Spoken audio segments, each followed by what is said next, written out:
Welcome back, everybody. It's another episode of Touched by a Horse. I'm your co-host, Chris Angel, and I'm here with today's host, Julie Myers from SerenityHorseCoaching.com. Hello, Julie. How are you?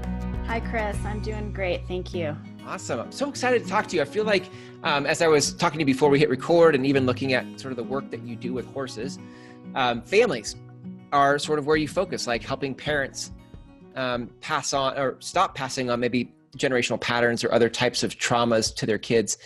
I can't wait to hear how you do your coaching and who you help, because I think there's a lot of parents wanting to have better relationships with their kids. Yeah, thanks so much, Chris. I primarily work with parents who are consciously aware that they have issues from their own childhood that they don't want to pass on to their kids. Some parents come to me just because they want a better relationship with their children. I had a woman call me and say, my daughter's 13.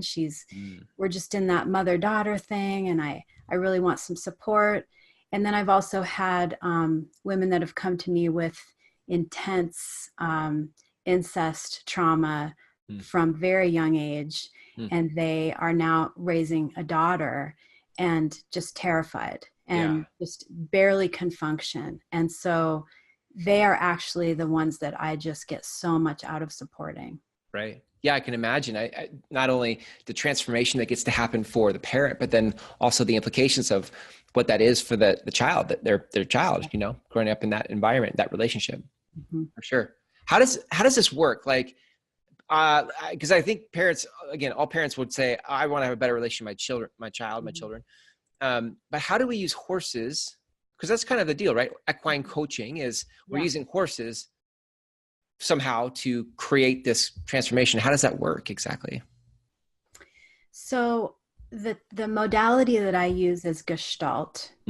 And Gestalt without the horses is amazing. Gestalt is a way to move through a trauma or move through an event that maybe has been stuck and not resolved, and we call it unfinished business. And Gestalt is a way where we're not just talking about an issue, but we're actually recreating it, working through it, and it's actually released from the cells in our body. Wow. Combine that with doing that in the presence of a horse, and things are just incredibly heightened. There's a study done by Heart Math Institute. You can go online, heartmath.org, and there's it's heart to heart communication with horses. And they go in depth. They did a really deep study where they talk about just being in the presence of a horse can elevate our heart awareness and our energy, our happiness, our levels of serenity. Now, also it lowers our defenses and allows us to talk about things and go places that we might not otherwise. So just being in the presence of a horse is incredibly helpful. Now, if you're doing Gestalt, you're doing deep trauma, you're in the presence of a horse. Horse can also, horses read our energy, and they know when we are what we call congruent. So many times we are confused. And for example, a client that I worked with, she was really struggling with the time, when her son was 18, he was getting ready to leave the home. He wasn't going to college. He was just kind of around. And she was feeling, on one hand, very guilty and very much like, I love my son so much. I don't know what to do. I don't want him to go. And also there was another part of her that was really feeling, it's time. It's time for him to go and be his own person. It's time for me to have my life and move on in my direction. And so looking at these two parts of self with the horse, horses know when we are in our truth. So as this client is expressing herself and she's feeling so conflicted and so guilty, when she would move into the statements about, I need my son to start his own life, I need to move on in my direction, the horse actually came over to her, put his chest on her, and sidestepped and moved her. And she's in this state of, it's almost an out of body experience when you're Sure. that deep in your stuff. And Right. when the horse stopped, he didn't stop until he had her on the far side of the arena. Hmm. And when she looked at it, she realized, oh my gosh, he moved me as far away from the part of self that was feeling guilty and, oh, I shouldn't have him go, far away from that, and farthest into her, I am myself, I Mm. am me, let me take ownership of my life and also not enable my son. And so horses, it's like candy for them when we are in congruence, when we're in our Mm. truth. And even Mm. if we can't see it, they can, Wow. and they help us get there. And so as a coach, I look to my equine partner. I don't use the horse in any way. They don't do activities. Yeah. They are my partner. And Mm. oftentimes I look to the horse to Mm. get information about the client.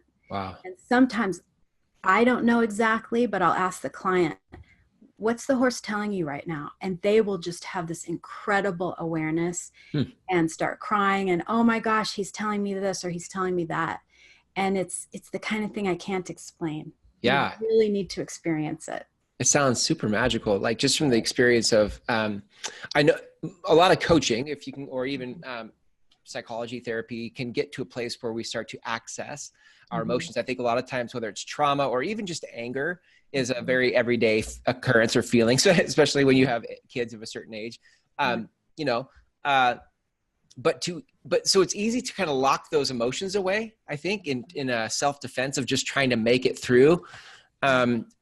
So I feel like on one hand, it's really exciting to unlock that and move past it. On the other hand, it's also kind of scary to think like, I'm going to go talk to somebody about these things I've locked away, a horse and a person. Do Mhm. people come to meet with you sometimes reserved and nervous or scared, or are people always coming in open arms, excited for what's about to happen? It's a very wide spectrum. Some Yeah. people have done a lot of personal work. They've done Mm. years of therapy. They're used to sitting with someone Mm. and opening up. Yeah. Some people are very reserved, Okay. and it just depends on the situation. Yeah. But I had a woman who I saw recently who has intense incest rape by adult men in her family, Mm. very, very deep trauma. Yeah. And we did one session, and I spoke to her a few days later, and she said, I can't explain it. I don't understand Mm. how one session with you and the horses Mm. has done more for me than years Mm. of therapy. And I get emotional about it because that is such a gift for me, Right. that I get to sit with a woman who's had so much taken away from her Mm. and be witness to her Mm. um, coming into herself, Yeah. acknowledging herself. I get to believe her. I get to sit with her and share in these moments of incredible awakening for her and awareness of self-compassion, self-love. And it's like nothing else. It's Yeah. it's a gift I cannot describe. Right. How long do sessions typically last with you? Are they like an hour? Are they a day? How does it work? Well, an individual session is usually an hour and a half. The session I just referred to was 1 hour. Mm. It's just kind of the flow of where we go with things. Yeah. Um, but also I do half days. I'll do a 4 hour Mm. with, I can do that with one person, and really we have lots of different tools that we use to Mm. assess an individual that gives us so much background, so much history, so much to work with.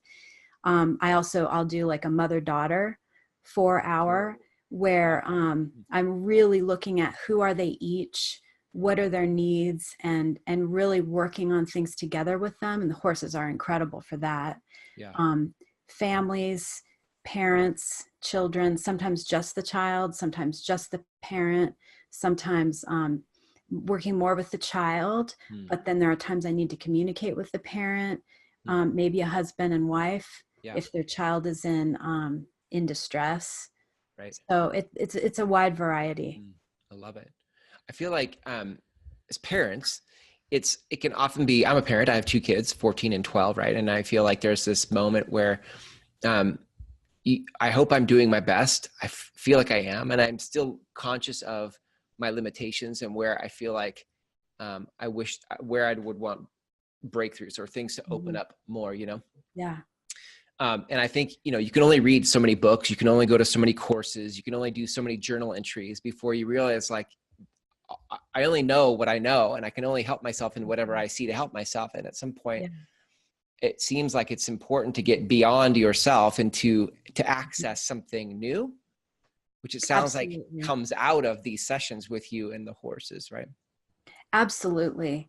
Because we go so deep into who you are and where you come from that we uncover patterns that you might be completely unaware of.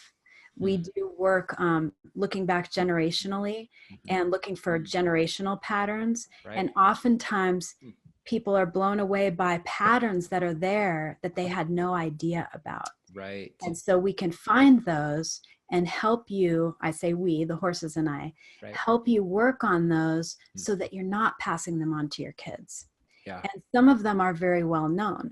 You know, it could be a woman who, you know, she's grows up in an abusive family and mom is constantly saying, you know, don't rock the boat, like don't say anything. And, you know, grandma was quiet and and this kind of thing is passed on. There are also examples where you'll realize in a family that, you know, you'll see patterns of drug and alcohol use. You'll see patterns of incarceration that maybe the husband and wife have been married for years and they have no idea that they both have that. And now they have a son that's facing incarceration. Wow. And so you see these patterns and it's just incredible how deep we can go and how much we can uncover and discover and then transform. I love that. As much as we're sort of framing this conversation inside of the relationship with our kids, I've got to imagine when you're talking about how it's easy for like generationally, if like the pattern is, I don't want to say diminishing yourself, but you're being quiet. You're holding back who you really are. As much as it's about being a better parent and passing on new things to our kids, I would imagine the amount of relief and self-expression and who you, the person listening to this, who they actually get to be, who we get to be on the other side of this experience is a gift in itself. It's very easy as a parent to say, well, I want the gift for my kid. But like in some ways I feel like really yearn for our own self-expression and how cool that you could get to the other side of this in a matter of a couple sessions or however long it takes. It really doesn't take a ton of sessions. It can be a hand. Yeah. That's amazing. Yeah. I feel like having a handful of sessions makes that. Oops, I'm sorry. Are you there? Yeah. Can you hear me? Yeah. Okay, good. And, you know, my ultimate goal is for joy in the family to become the norm. And I've been an elementary school teacher for 15 years. I'm also a parent. And what I see so often in parent-teacher conferences of students that are really struggling is parents, you know, I've had parents crying and saying, and I know they want the best for their child and they're doing everything they can and they don't know what to do differently. And oftentimes it's a woman who's got a husband who's drinking a lot, and then the child is receiving trauma at home, comes to school, has no access to the academic curriculum. And so, you know, my biggest desire is to help the children. And I see the way to do that is by transforming the parents. By them coming and doing the work with me, they have an opportunity to not only learn about themselves, but really move from a place of fear to stepping into having self-esteem and joy as to who they are, really owning who they are. And that kind of a parent is so much more open to their children and so much more loving and parenting from a place of openness, love, and care versus fear.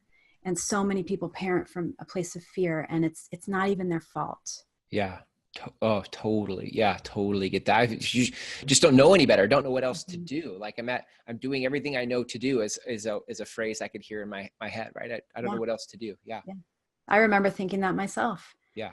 Absolutely. When my kids were young, and, I can remember one time I don't even remember what they were doing. And I yelled at my children. I remember thinking, I don't want to do this, but I didn't know how else to get their attention. And so, most of this that I do is very personal to me. I have a very personal story myself around sexual trauma as a child, and how much I've been transformed through this work, and how much I've been open and available. A lot of women who have sexual trauma in childhood have body dysmorphia or hatred of their body. And oftentimes that manifests in food addiction, compulsive overeating, undereating, starving, bulimia. And I have a personal story in all of that too. So I have many connections to the clients that come to see me, which, like I said, are often women who have sexual trauma from childhood. Mine was not from anyone in my family. It was from a stranger. But I still have that basis of understanding of how I moved through the world. And I was 12 when the event happened for me. The year that my daughter was 11 was one of the most terrifying years of my life. Wow. Because she was almost 12 and I was terrified. It was an irrational fear, but I was so afraid for her to be 12 because I just couldn't fathom the same thing happening to her. Wow. And so because of that, the patterns of the things I did raising her to be, I was so afraid. There I go. I was parenting from a place of fear that I would, keep her interactions minimal and not let her go here and not let her wear this, even though they were perfectly normal things. And so that's a place where my personal journey shows up in my work, and I can be supportive to someone in a way that maybe someone else can't. Yeah, absolutely. Well, how does the process work? If people listening to this are like, I know I want change. I want something to change. And I feel like I really connect with your story. I want to talk to you. How do they reach out to you? I have a website. It's serenityhorsecoaching.com. You can email me at julie@serenityhorsecoaching.com. I have a Facebook page. So there are many ways to get a hold of me. Got it. I would so love to work with anyone that has trauma that they would like to work through in order to really show up for themselves and for their children. So if they want to just sort of take the next step, and do you do like a conversation up front to see if there's a fit and all that, like a complimentary conversation, or how does that work? Absolutely. Yeah. And I'll do a complimentary half-hour session with the horses. I'll do a phone conversation.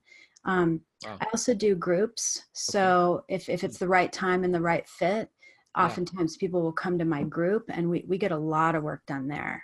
Wow. Working with other people and having others hear us in our most vulnerable places and share in those moments, especially if they're very similar, can be really powerful too. Got it. Wow. So great. Yeah. Got it. I love it. So serenityhorsecoaching.com. People can go there to connect with you. Also email you, julie@serenityhorsecoaching.com. JULIE. Yes. Yes. Got it. Perfect.